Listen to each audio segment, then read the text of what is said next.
আপনি যে কথাটা বললেন যে ইসলামী ছাত্র শিবিরের প্যানেলে অর্থাৎ সমন্বিত ছাত্র ঐক্য, যেটা ওই প্যানেলে 3টা আমাদের ছাত্রী বোন ছিল, তারা হেজাব ছাড়া। আমি প্রশ্ন করেছিলাম একটা টেলিভিশন টক শোতে যে এই ব্যাপারে জামাত ইসলাম কি বলে, যেখানে ইসলামের ম্যান্ডেটারি হিজাব। এখন আপনি আমাকে বাধ্য করতে পারেন না, আমি এটা অ্যাগ্রি করি, কিন্তু আপনি যখন বলবেন যে বাংলাদেশ ইসলামী ছাত্র শিবির, সেইখানে আপনি পর্দা ছাড়া বা অন ইসলামিক কোনো কিছু করবেন, তাহলে আপনি ইসলাম নামটা ব্যবহার করতে পারবেন না। আপনি বাংলাদেশ ছাত্র শিবির বলেন, আমার কোনো সমস্যা নেই। যখন ইসলামের ট্যাগটা লাগাবে না, তখন কিন্তু আপনি এই জোর তো আপনি করতে পারেন না যে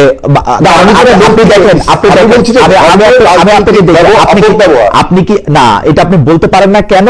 আমার যুক্তিটা আপনি শোনেন। কারণ হচ্ছে যে তুরস্কে, মিশরে, ওইখানেও তো প্রচুর ইসলামী দল আছে যারা ইসলামী দল নামে দল পরিচালনা করেন।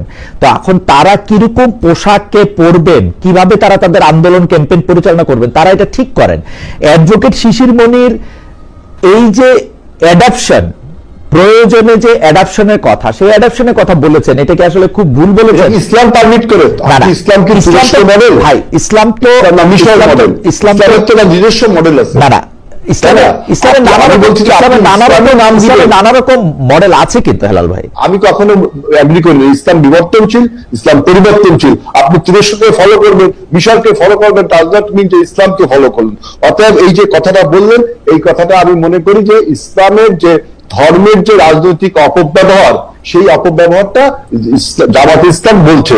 তারা যদি জামাতে বাংলাদেশ নাম বলতো, আমি এই সামনে কিছু বলতাম না।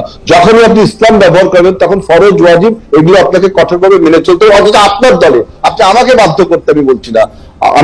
আমি তীব্র প্রতিবাদ জানাচ্ছি যে ইসলাম বিবর্তনশীল ধর্ম না, ইসলাম পরিবর্তনশীল ধর্ম না। ইসলাম কোনো অর্থনৈতিক আইডিয়া না যেটা নিও ক্লাসিক্যাল বা আপনি মডার্নিজম, কিন্তু ইসলাম কিন্তু তা না।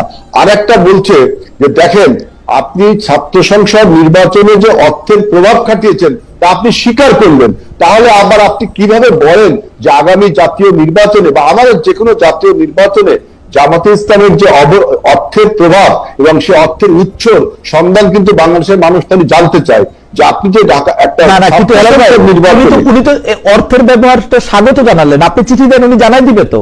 উনি তো বলেন না যে উনি এটা লিখে রাখবে। না, আপনি ছাত্র সংসদ নির্বাচনে তিনি বলছেন যে ছাত্ররা এখানে টাকা দিয়েছে। আমার বলতে ছাত্ররা টাকাটা পেল কোথার থেকে? এটা এইটা যদি আপনি জানতে চান, জানতে চান, ওনারা তো জানাবে, ওটা তো ওনারা জানাবে। আর আচ্ছা ঠিক আছে, জানালে এই কথা কিন্তু আপনিও কি করতে পারবেন বিএনপি কেমনে চলে? আমি যদি এটা চিঠি দিয়ে আপনি জানাবেন। আমি তো বলছি যে আমি আগে একবার একটা টক শোতে আপনাকে বলেছি যে আমাদের দলীয় কর্মীরা চালাবে, এবং আমরা চিঠি দিলে দেখাবেন কিনা, একটা চিঠি দিলে পুরোটা জানাবেন কিনা উনি যেরকম বলছে। এটা আপনি আমার পার্টির কাছে জানলে অবশ্যই পার্টিকে পার্সু করবো আপনাকে জানানোর জন্য। অবশ্যই তার একটা, এবং আপনাকে তো নির্বাচন কমিশন। ধন্যবাদ। আচ্ছা, আপনি দুটা প্রশ্ন তুলেছেন যে আপনি বলছেন যে ইসলামের বিবর্তন বা পরিবর্তন নিয়ে বা অ্যাডাপশন নিয়ে যে কথা অ্যাডভোকেট শিশির মনির বলেছেন, সেইটাকে আপনি আসলে সেটা ঠিক। অ্যাডাপশনের ব্যাপারে একটা কথা আছে, অ্যাজ লং অ্যাজ এটা যদি আপনার একত্ববাদের সাংঘর্ষিক না হয়, তাহলে কিন্তু অ্যাডাপশন। না, আপনি একত্ববাদের সাংঘর্ষিক কই পাইলেন হেলাল ভাই? আমি তো পাইতেছি না। আপনি যেহেতু বলছেন অ্যাডাপশন, আমি তো পরিবর্তনের বিরুদ্ধে বললাম, আমি তো এডুকেশনের বিরুদ্ধে বললাম, কিন্তু যখন অ্যাডাপশন বলবেন তখন আমার বক্তব্য অ্যাডাপশন হবে। আমরা নিজেরাই কি ওই কাপড় চোপড় পরে আসি যেটা আসলে পরিবর্তন ছাড়া হয়েছে? না, আমি তো আমার নামে কি বলছি যে বাংলাদেশ জাতীয়তাবাদী ইসলামী দল। আপনি ইসলামের নাম নিবেন, কিন্তু ইসলামের ইসলামের নাম নিলেই কি এখন আমাকে আমি এখন কোর্টে যাইতে পারবো? আমি এখন টেলিভিশনে কথা কইতে পারবো? আমি এখন রকেটে চড়তে পারবো? আমি কিছু বলছি আমি ইসলামী দল, আমি কি বলছি ইসলামী দল আমার এগুলি বন্ধ হয়ে যাবে? না, অবশ্যই আপনি ইসলামকে নামটা ব্যবহার করবেন, তাহলে কি রাজনৈতিক ব্যবহার করছেন এবং ধর্মের সাথে আপোষ করছেন। অর্থাৎ ধর্মের অপব্যবহার যতদিন আমরা শুনে আসছি, তার একটা প্রকৃষ্ট প্রমাণ হলো জামাত ইসলামের আজকের বক্তব্য যে তিনি আপনার পরিবর্তন করবেন, তিনি ইনোভেশন করবেন। ইনোভেশনকে ইসলামের পরিভাষায় কি বলে শিশির মনির সেটা ভালো জানেন, যে নতুন কোনো কিছু ইনোভেশন ইসলামে করা যায় কিনা। আমি যখন বললাম আপনি করবেন অ্যাডাপশন, তখন আমি বলেছি যে অ্যাডাপশন ইসলামের জায়েজ, কিন্তু তার সাথে অ্যাজ লং অ্যাজ যে যদি একত্ববাদের কোনো সাংঘর্ষিক না থাকে তাহলে অ্যাডপশন জায়েজ। কিন্তু পর্দা ম্যান্ডেটরি কার জন্য ম্যান্ডেটরি, কতখানি ম্যান্ডেটরি, সেটা নিয়ে 100 রকমের তরিকায় 300 রকমের কথা আছে। সেটা জামাত ইসলাম বলুক যে পর্দা ম্যান্ডেটরি, এখানে কোনো তরিকা, একটাই তরিকা যে পর্দা আপনাকে মানতে হবে, কিন্তু আপনি ইসলামে নাম ব্যবহার করবেন, পর্দা মানবেন না। যেটা বললো যে ইসলামের প্রাথমিক ধারণা একমাত্র জামাতে ইসলামের ছাত্র শিবির যারা করে তারা জানে, আমি তো তাকে বলি তিনি যেটা বললেন সম্পূর্ণ একটা রং কথা বললেন। আমরা জানি ইসলামের প্রথম সোর্স কোরআন, দ্বিতীয় সোর্স হলো হাদিস, এরপরে যেগুলো আছে ইজমা। আচ্ছা ঠিক আছে, আমরা থিওলজিক্যাল ডিবেটে না যাই, হেলাল ভাই আমরা থিওলজিক্যাল ডিবেটে না যাই।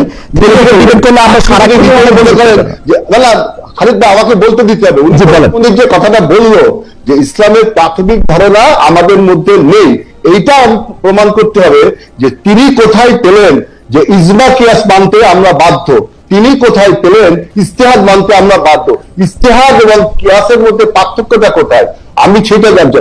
অতএব আমি যেটা বলছি যে ইসলাম আপনার কখনো আপনার পরিবর্তন মেনে নেই কিনা, এখন আমি আপনি নতুন একটা জিনিস ইনোভেশন করবেন ইসলামে যে আমি আপনার প্রশ্ন বুঝা গেছে, ইসলামী ছাত্র শিবির একা দাবি করে এইভাবে করলে এইটা বললে কিন্তু কথা আগায় না। হেলাল ভাই কথা আগায় না, কিন্তু এটা কি বলা ঠিক হবে? এটা কি বলা ঠিক হবে যে ইসলামের প্রাথমিক জ্ঞান আপনার নেই আমার নেই? এটা কি ঠিক হলো? এটা উনারটা উনি বলছেন, আপনি বলছেন। আপনি কি মনে করেন যে তুরস্ক, মিশর, সংযুক্ত আরব আমিরাত, সৌদি আরব এরা অন ইসলামিক দেশ কোনটা?